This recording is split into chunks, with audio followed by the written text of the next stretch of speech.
Então, a gente chegou nessa parte, né, onde a gente descreveu várias formas de estar obtendo as forças. Eu volto a realçar a importância dessa escolha desse potencial, né, que é essencialmente todo o segredo do sucesso do teu cálculo por simulações atomísticas, né, ela vai depender de como você está escrevendo a interação entre átomos, né. Então, esse potencial aqui, ele é essencial para descrever corretamente a física, né, e a química do teu problema. Então, agora, a questão de fazer o balanço entre custo computacional, né, e quão bom essa descrição das forças capturarem, né, a física correta do teu sistema. Então, essa aqui é o primeiro desafio, a primeira pergunta que se faz, né, quando você vai fazer um cálculo de dinâmica molecular, né? Bom, amanhã a gente vai fazer um tutorial onde vamos calcular essas energias, né, para diferentes sistemas, diferentes configurações, né, antes da gente fazer esse ciclo, né, essencialmente olhar para uma determinada configuração, que é a energia dela, né, e poder aplicar algumas técnicas numéricas que vão permitir a gente otimizar aquela estrutura.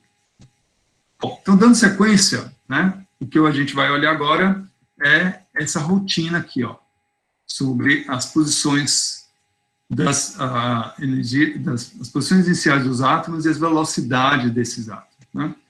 O que eu preciso também justificar para vocês uma outra coisa, né? A primeira justificativa forte foi quanto a você usar as equações de Newton para poder fazer uma descrição de uma dinâmica de núcleos que a gente sabe que, em princípio, deveria ser regida pela mecânica quântica, né? Então, nós justificamos esse uso, né, essa escolha, e agora eu vou precisar justificar para vocês, né, por que eu não preciso simular o número de Avogadro do número de átomos que eu tenho no meu sistema para poder obter as propriedades macroscópicas de um determinado sistema. Então, como é que eu vou fazer a descrição de um fluido, de um líquido no meu sistema? Como é que eu vou fazer a descrição de uma superfície? Como a gente vai fazer a descrição de um sistema no estado sólido, né, matéria condensada, onde você tem você vai ter efeitos de longo alcance, você vai ter uma série de situações que, em princípio, né, se você quisesse ser bem realista, você precisaria colocar todos os átomos do problema, né? É o sonho de você tentar resolver isso de uma maneira que é impraticável, né, computacionalmente, né? Então, para isso, o que a gente vai precisar nessa rotina, né? Nesse primeiro, que informações a gente introduz inicialmente quando a gente vai fazer um cálculo de dinâmica molecular? Bom, parece óbvio, mas algumas coisas são importantes a gente estar recordando, né? A primeira é quais as condições você vai estar submetendo aquele material, né, aquele conjunto de átomos, aquele sistema, né?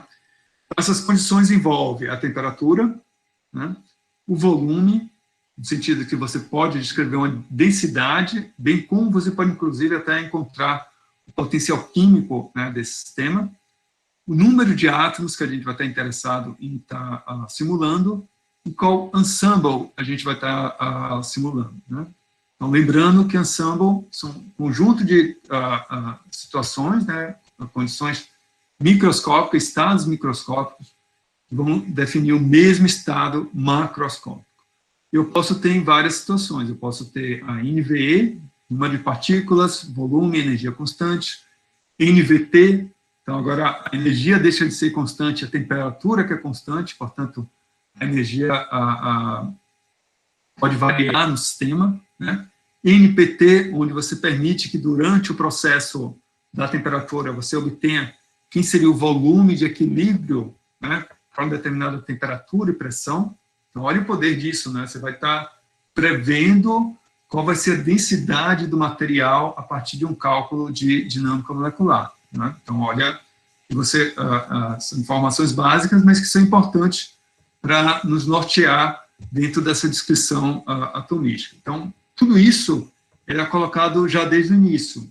Isso qual é o número de átomos iniciais, né, porque o número de átomos também pode estar mudando, a temperatura, volume, né, e qual ensemble, qual condição, né, você quer simular, se a pressão constante, temperatura constante, se a entropia constante, a energia constante, você tem N maneiras de fazer a descrição do ponto de vista de física estatística. Tá? O segundo ponto são as coordenadas atômicas. Né? Então, eu posso começar colocando os átomos numa determinada rede cristalina, por exemplo, né? E aí fazer uma minimização de energia, que é o que a gente vai fazer amanhã. Como também eu poderia começar com todos esses átomos jogados aleatoriamente. Então, se meu sistema ele consegue capturar essas interações de uma forma robusta, significa que eu vou conseguir obter quem seria essa estrutura de equilíbrio, né, que vai minimizar a minha energia. Então, portanto, mesmo com a condição inicial completamente fora do que é o real, que seria esperado, né, se a gente esperar suficientemente um tempo para o sistema se rearranjar, né, ele vai chegar na estrutura de menor energia, ou a gente pode criar estratégias que vão acelerar, né, a procura por essa estrutura. Tá?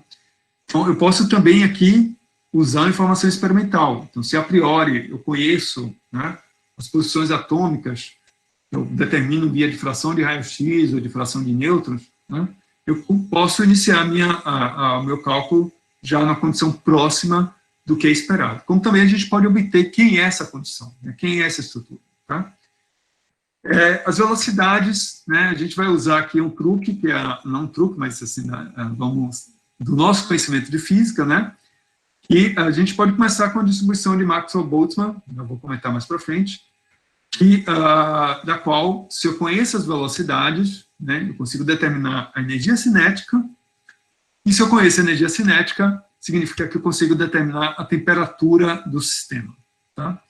Então, dessa forma, posso, criando uma distribuição de velocidades próxima daquela temperatura-alvo que eu estou interessado, né, em simular, eu consigo, por essa distribuição, né, associar uma velocidade a cada átomo, né, e, por meio de uma média, a distribuição, né, já que ela segue a distribuição de Maxwell-Boltzmann, a minha temperatura ela vai iniciar com a temperatura que eu escolhi.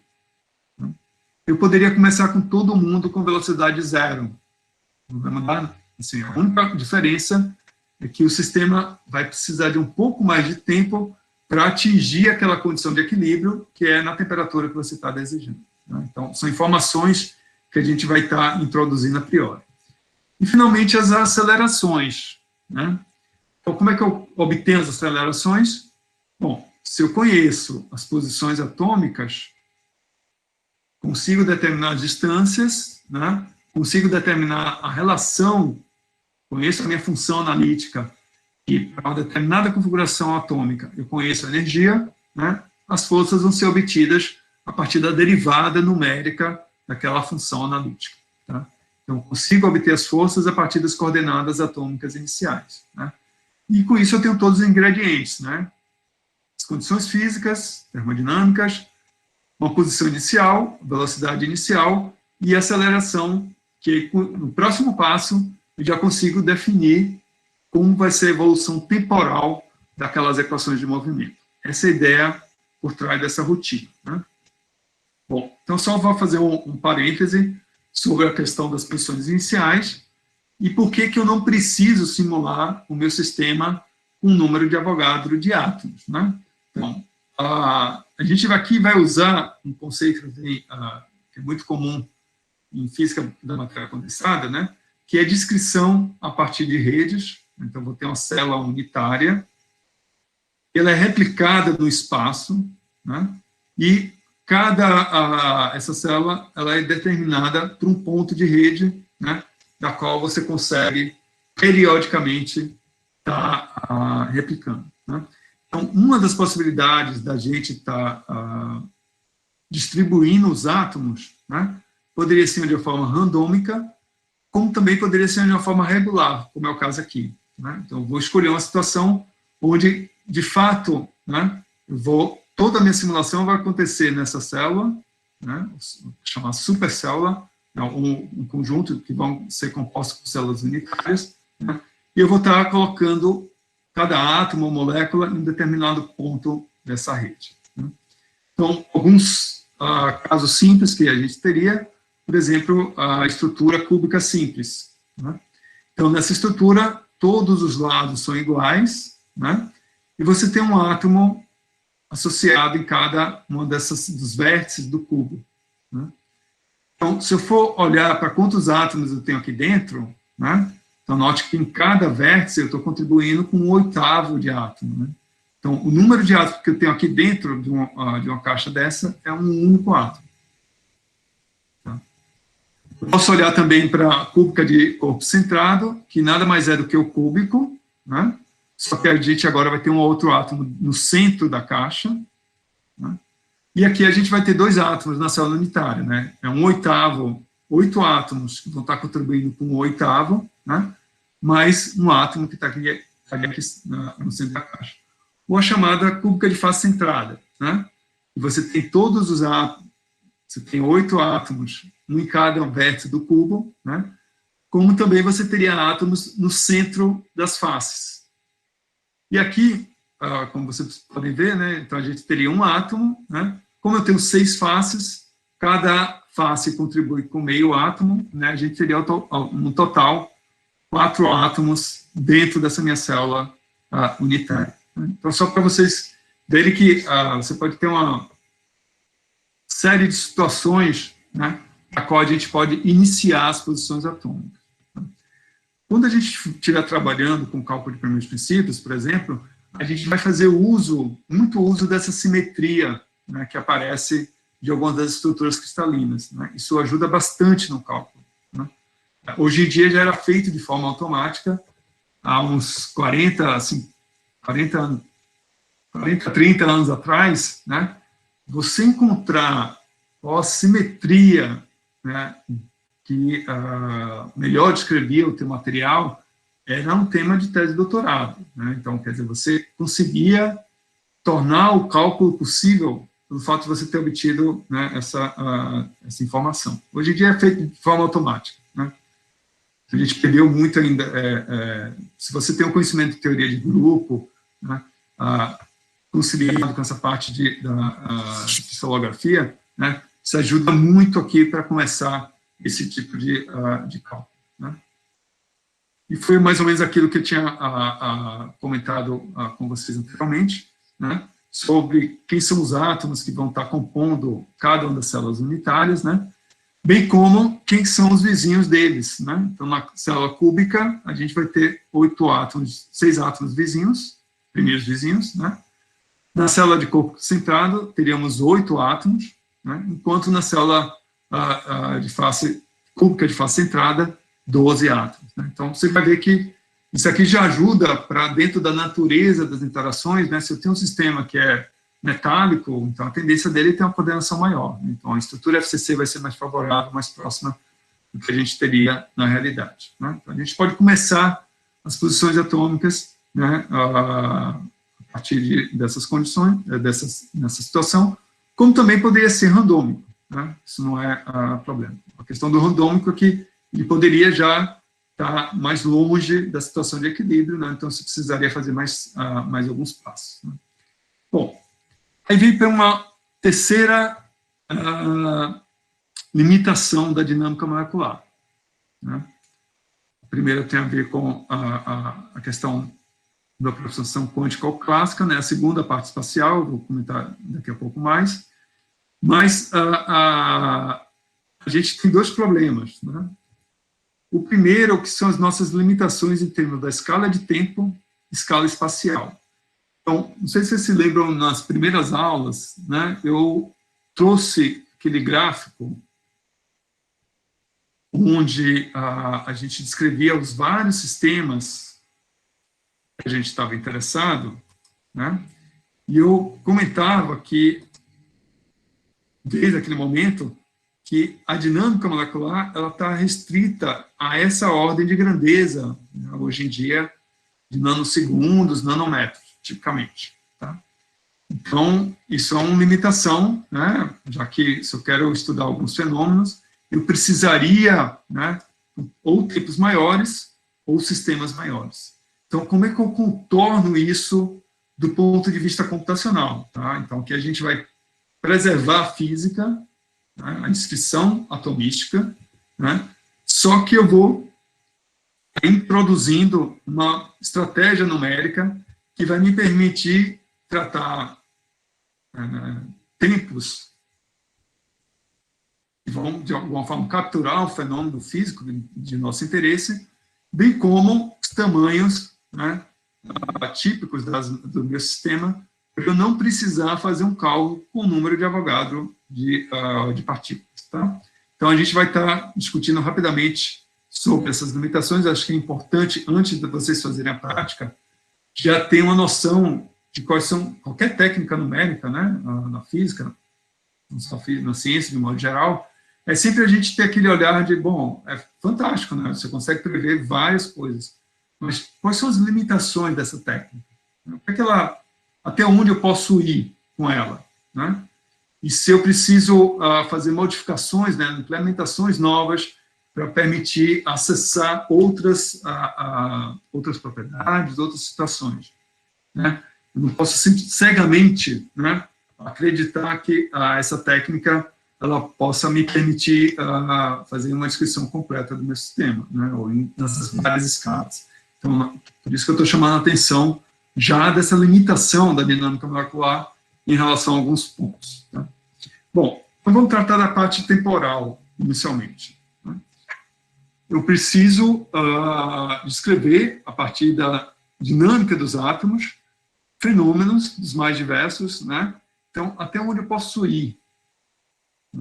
Lembrando que, como eu vou estar resolvendo numericamente a equação de Newton, né, a partir de elementos diferenças finitas, eu vou precisar discretizar essas minhas equações, né, para poder resolver ela numericamente, e nessa discretização eu preciso escolher um passo de tempo. Qual o passo de tempo adequado, né, para eu estar fazendo para fazer essa escolha? Porque aqui a gente vai ter uma outra dúvida, né? A primeira dúvida era quanto elétrons há em núcleo, a segunda dúvida é qual as forças, o modelo de energia que a gente vai estar aplicando, né? E a outra dúvida agora é qual intervalo de tempo, o passo de tempo que eu tenho que escolher. Se eu escolho um intervalo de tempo muito longo, significa que eu posso varrer o tempo com tempos maiores, né? Só que dentro de um passo para o outro, eu posso perder muita coisa que tenha acontecido do ponto de vista molecular. Né? Então, eu vou ter que escolher intervalos de tempo, passos de tempo relativamente curtos, né? De tal modo que ele capture a dinâmica molecular, ou seja, capture o movimento dos átomos, dos núcleos, das partículas, né? De tal forma que eu consiga reconstruir toda essa dinâmica. E a pergunta é, quão curto é esse tempo? Né? Bom, essa resposta ela vai ser acessada de duas formas. Né? A primeira vai ser para uma descrição, né, um vínculo que a gente tem, que é o seguinte: o passo máximo de integração que eu vou usar na minha dinâmica molecular, né, ela tem que ser capaz de capturar o movimento mais rápido do sistema. Né? É como se você fosse fazer um filme, né? Imagina, é sempre aquela situação clássica da mosca voando. Você pode olhar alguns frames, né? Mas será que os frames que você olhou dá para você entender como é que é a dinâmica da asa da mosca? Né? Para você entender a dinâmica da asa, você precisa ter uma resolução muito boa do ponto de vista temporal. Aqui a ideia é a mesma. Né? Se eu quero ver a movimentação dos átomos e moléculas, né, eu posso ver, a depender de qual janela de tempo eu escolher. Mas será que eu posso ver ele fazendo a vibração inerente a esses sistemas moleculares? Então, é dessa forma que a gente vai escolher o nosso passo de tempo. Ele vai ter que ser capaz de capturar, né, a física, ou seja, o movimento mais rápido do sistema. Em esse movimento, né? Bom, então, a gente sabe que as frequências vibracionais em um sistema molecular ele vai ser da ordem de femtosegundos, né? Quem não se recorda, femtosegundos significa 10 a menos 15 segundos. Então, nosso passo de tempo ele vai ser escolhido de tal forma que eu precise, né, a cada passo, fazer pelo menos um femtosegundo, né, de passo. Então, se eu quero chegar a nanosegundo, que é 10 a menos 9, né, note que aí eu já vou ter que fazer 1 milhão de passos para cobrir, né, um nanosegundo. Né, e assim por diante. Então, a ideia aqui é sempre capturar processos, né, que sejam capazes de olhar para a frequência vibracional, né, só para vocês terem uma ideia também, a frequência em termos das propriedades ópticas da ordem de 100 femtosegundos. Né? Então, eu vou ter que sempre olhar para essa janela quando eu estiver querendo monitorar a dinâmica, né, desses meus átomos e moléculas. Então, o típico passo de integração em dinâmica molecular ela é da ordem de 10 a menos 15 segundos. Então, você não consegue, né, mesmo que você queira fazer uma inscrição em segundos, né, simplesmente você não está capturando corretamente, né, a dinâmica e nem o tempo característico daquele sistema. Dessa forma, essa é uma das maneiras, né, como é que a gente consegue obter e saber quem seria o tempo, o passo de tempo que eu tenho que usar. É só vocês olharem para o espectro vibracional do teu sistema, né, que a gente consegue obter a partir das energias, tá? Então, tem as energias, calculo as forças, né, isso me dá uma matriz cuja a diagonal dessa matriz, né, ela seria as frequências, os altos valores seriam as frequências e os altos vetores seriam os modos de vibração. Então, tipicamente, ele vai ser da ordem de milhares de centímetros ao menos 1 em unidades, né, em terahertz, seria a unidade típica, e a gente estaria falando em termos de tempo da ordem de femtosegundos. Qualquer coisa mais do que isso, né, você deixa de capturar parte do teu fenômeno, portanto, a tua descrição não vai estar sendo feita de forma adequada. Né? De novo, você está olhando para a dinâmica molecular, mas eu posso usar a dinâmica molecular também para resolver problemas de partículas rígidas, né, macroscópicas. Aí, a parte, né, o tempo característico vibracional vai ser diferente, eu posso usar outro passo de tempo. Mas, nesse caso aqui em particular, a gente vai estar olhando para a dinâmica de átomos e moléculas, essa é a nossa limitação. Bom, então, o atual recorde, em termos de simulações de dinâmica molecular, é você fazer sistemas da ordem de micrômetro, 10 a menos 6 metros, e microsegundos, né, 10 a menos 6 segundos. Então, você sair daqui para cá, né, significa, olha quantas ordens de grandeza você está carregando. Né. Dentro desse, a pergunta toda é, de novo, o que é que eu preciso? Será que é realmente necessário? Quais situações, né, de fato, a gente precisaria estar fazendo para ter que precisar fazer descrições dessa ordem? Né? Então, tem alguns truques numéricos que eu vou mostrar para vocês de como a gente poder estar contornando, né, algumas dessas limitações, né, temporal e espacial. Né? A primeira é quanto ao tamanho típico do sistema, né? Então, a gente sabe que no sistema macroscópico você teria o número, da ordem do número de Avogadro de átomos, né? E na dinâmica molecular, uma maneira que a gente tem para poder estar contornando essa situação é usar a chamada condições de contorno. Né? Então, a escala espacial, a gente já falou sobre escala temporal, né? A escala espacial na dinâmica molecular, ela também é limitada. Ela vai ser limitada da seguinte forma, né? É que boa parte dos átomos que vão estar na superfície, por exemplo, vai sentir a superfície. Se eu quiser estudar um sistema que é macroscópico, ou seja, um sistema que a gente usa o termo bulk, né? um sistema massivo daquele material, a gente não deveria usar na T-superfície, né? Você quer descobrir o sistema do material como ele é, né? Então, a pergunta que se coloca é como a gente vai reproduzir essas interações atômicas, esses N átomos, né, em uma célula computacional, no caso aí de materiais. E para isso, o que a gente vai fazer é uma construção. A gente vai usar duas ideias, essa primeira construção de contorno, né, e a segunda é uma maneira de tal modo que você acabe minimizando, né, o número de operações que você teria que fazer para encontrar as forças das quais os átomos estão agindo. Então, essa aqui vai ser o que a gente vai fazer aqui. Então, a primeira condição de contorno seria a condição livre, ou seja, você não tem condição de contorno, essencialmente, né? Então, como é que eu faço isso? Eu posso ter o meu sistema como um cluster livre, né? Então, ele é composto, um sistema atômico, só que ele não tem nenhuma fronteira, né?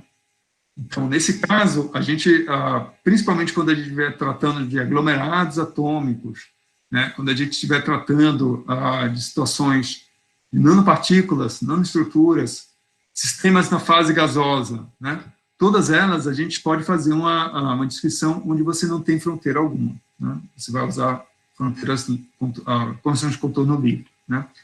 Um caso que eu estou chamando a atenção aqui porque ele conversa com o projeto pessoal do grupo do Tim Maia, né? Se estiver interessado em qualquer interação íon-superfície, né, e você puder estar ejetando, né, esses íons sobre aquela superfície, se elas estão sobre alta energia, por exemplo, né, você pode ter mudanças naquele sistema, né, e usualmente nesses casos, né, note que é a evolução temporal, eu vou estar bombardeando essa superfície com determinada com determinada energia, e para eu ver esse efeito eu preciso considerar sem condições periódicas nenhuma, né? Então, essa é uma aplicação, né, uma maneira de estar trabalhando nesse sistema, né? A outra é considerar sob condições de contorno rígidas, né? Então, você tem como se todos os átomos que compõem, não todos os átomos que compõem, mas os átomos que compõem os limites, né, da minha caixa computacional, eles vão ser rígidos, né? Então, nesse caso, o que a gente vai fazer é que, essencialmente, você vai ter uma descrição, em alguns casos isso aqui é útil, né? Em outros casos, ela pode estar introduzindo alguns efeitos artificiais na tua conta e pode levar a situações não físicas, né? Mas, antigamente, era uma das formas que se tinha, né, para fazer essa descrição. E aí vem uma ideia, né, que é essencial para a descrição aqui no curso, que a gente vai usar para qualquer descrição atomística, né, mesmo Monte Carlo também, que é a seguinte: então, se eu quero, aqui é o meu sistema inteiro, né, macroscópico. Se eu quero olhar para parte do sistema, como é que eu posso reproduzir no computador, né, um conjunto pequeno de átomos, estou falando da ordem de centenas, milhares, né, até milhões de átomos, mas relativamente pequeno comparado com o número de Avogadro, esse comportamento macroscópico, né? Então, o que é feito é usar uma construção, que é a condição chamada condições periódicas de contorno, onde eu vou ter uma célula computacional, que é essa célula em verde, né, ela tem esses elementos aqui, e essa célula ela é replicada espacialmente em todas as direções. Exatamente a mesma coisa que acontece nessa célula, né, ela é replicada no espaço, a partir desse vetor aqui. Então, eu consigo fazer uma imagem à direita, uma imagem à esquerda, acima, abaixo, e assim por diante, né? Então, note qual que é a grande vantagem aqui. Se esse átomo ou partícula estiver saindo da minha caixa principal, note que a imagem aqui embaixo ela vai estar entrando, né? Então, eu vou ter sempre a conservação, né, dos números de átomos que eu teria aqui nesse meu sistema. Então, se ele está saindo para a direita, né, aqui, da esquerda para a direita, também estaria entrando esse átomo. Então, dessa forma, eu tenho uma descrição como se eu tivesse um sistema que fosse infinito. Exatamente a ideia do bulk. Tá? Então, por conta dessa construção geométrica, tá? A partir das condições periódicas de contorno, eu consigo eliminar superfícies. Né? E aí eu posso usar essa mesma ideia para simular também superfícies ou simular situações não periódicas. Né? Que a ideia básica seria isso. Então, eu vou criar uma célula primária. Essa célula primária ela é replicada computacionalmente em todas as direções, né? Aplicando aquele vetor, né? Ele vai mapeando tudo. Né? Ela pode ter várias geometrias, não necessariamente apenas a geometria cúbica, ou depende aqui a questão da geometria, mas você tem que preencher todo o espaço, né? Essa é a única condição. Então, significa que se um átomo está saindo ou entrando de uma célula, ela vai estar ocorrendo em todas as imagens dela. Tá? E dessa forma, eu consigo impor uma condição periódica de contorno. Como havia comentado, ela não está limitada a uma situação cúbica, mas pode ter várias geometrias espaciais, né? Isso aí vai à construção do tipo de escolha que a gente vai fazer, né? E com isso eu consigo descrever o meu sistema macroscópico, né? Com propriedades bulk, fazendo esse exercício, né? Replicando, criando uma célula computacional, que ela vai ser replicada espacialmente, né, em todo o espaço. Né? Isso é feito de uma maneira muito trivial, do ponto de vista numérico, né, que é essencialmente, porque uma preocupação que a gente tem, eu já estou finalizando aqui a discussão, é como é que eu vou calcular a diferença de distâncias, né, as distâncias, quando eu estou sob condições periódicas de contorno. Né? Por que eu preciso disso? Porque eu preciso saber qual a interação de um átomo com todos os demais do sistema. Né?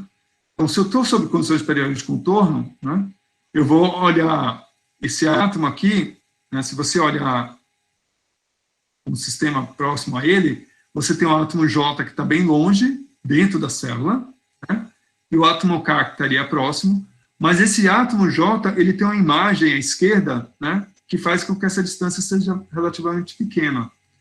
Então, eu consigo incluir, tenho que incluir essas interações aqui. Isso é feito de uma forma simples, né, a partir de um condicional, que se olhar se a distância entre esse átomo e J é maior ou menor do que metade do tamanho da caixa, né, eu vou pegar, é como se eu pegasse esse átomo, trouxesse para cá, e agora eu vou centrar minha caixa nesse átomo I. E com isso eu consigo obter todas as interações possíveis, né, que esse átomo I estaria fazendo em termos de interações atômicas. Né. Isso pode ser feito, de novo, é chamado critério da imagem mínima, né, de tal modo que a gente não precisa incluir todas as interações, mas apenas aquelas que de fato importam, ou seja, aquelas que vão contribuir para o nosso sistema. Né. Ela pode estar acontecendo, essa interação pode estar acontecendo dentro da célula primária, como também, né, com a imagem da célula, do átomo I em relação ao J na imagem, né, e ao mesmo tempo, né, uma outra situação que seria na imagem contrária. Né. Então, dessa forma, a gente, com isso, conseguimos, né, mapear e descrever um sistema macroscópico, incluindo todas as interações atômicas que são importantes para aquele sistema. Né?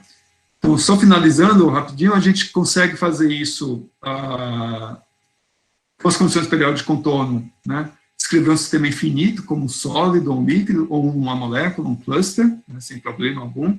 Como eu posso incluir também superfícies ou defeitos, né? Então, você vai ter um defeito na célula principal, mas lembrando que esse defeito ele vai ser reproduzido também nas imagens. Então, o ponto importante aqui é se esse defeito está interagindo com a imagem dele. É um outro exercício que a gente vai fazer. A gente consegue mapear isso e, ao mesmo tempo, né, mapear também as interações de superfície. Eu posso criar uma situação de vácuo no meu material E aí, quando for replicar no espaço, né, você vai ter vácuo em ambas as partes, você está criando a superfície dessa forma. Né? Então, só finalizando nesse último minuto, as velocidades iniciais, a gente só coloca a distribuição de Maxwell-Boltzmann, que é essa relação, conheço a massa, a temperatura que eu quero, constante de Boltzmann, né? E vou associando velocidades de tal forma a recuperar a distribuição que eu teria no meu sistema. 100 Kelvin, 300, 600 mil Kelvin, né? De tal modo que eu posso começar o meu cálculo já próximo à temperatura de interesse. Né? Bom, dessa forma, a gente acaba respondendo mais essa segunda caixinha. Né? Então, amanhã a gente vai fazer um teste no laboratório desses dois casos e vamos dar sequência sobre essas duas partes, né? Que seria integrando as equações de movimento e obtendo as propriedades físicas, né, a partir da dinâmica molecular. Acho que com isso eu agradeço de novo a atenção de vocês, né? Estejam bem e amanhã nos encontraremos novamente aqui no Cyberspace às 7 horas da noite. Muito obrigado. Boa noite. Se alguém tiver alguma dúvida, eu vou parar de interromper a gravação por aqui, mas eu fico para responder qualquer questões